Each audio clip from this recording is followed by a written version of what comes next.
All right, so McDonald's, they reported earnings yesterday, February 10th. We got a nice move, gap up, pretty encouraging. The gap up had a nice close at 308.42. When you look at the retracement level, how did that close relative to the move for the day?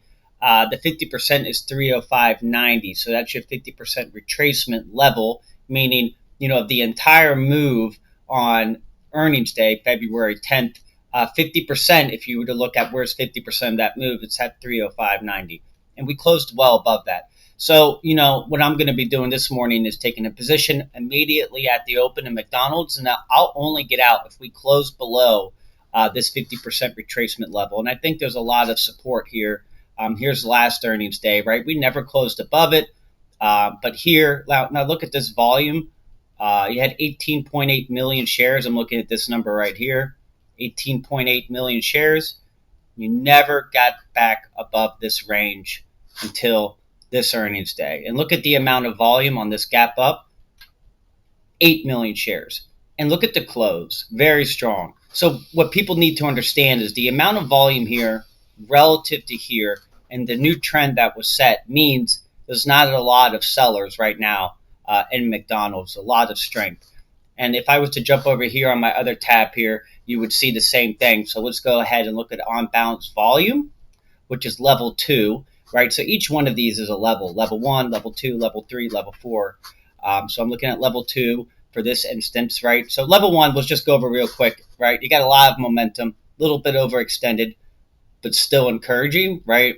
You got your SMA, which is the pink one, trending above the yellow, which is the 50-day moving average or the 50-day SMA.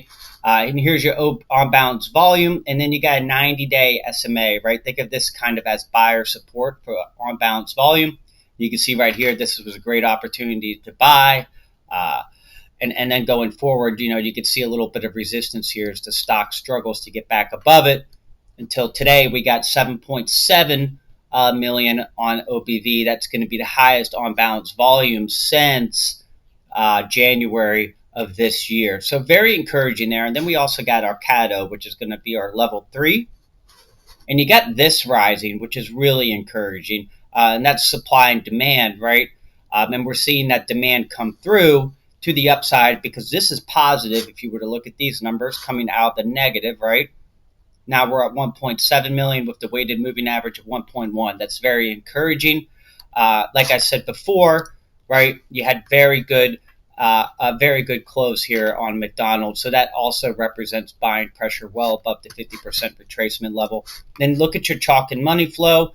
Think of this as buying pressure. You also got that at 14 and rising. And I think that's encouraging because I look for the chalk and money flow for points of exit, right? So if you just see here when we're up high on the chalk and money flow, right, you really get a snapback, and that was peak on stock, right, pretty much. So we got some room to run here, and especially when you look at the daily. Let's look at the weekly, right? The weekly hasn't come around yet, but you still got nice divergence here on the Cato. Look at the on balance volume. Very encouraging. And then looking at our last tab here, remember each one of these are levels. This is our ADX. So think of this as the strength of the move.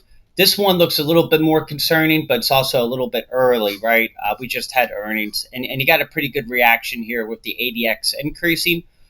We would ideally like to see this red line be below the index line, right? Which is our non-directional index.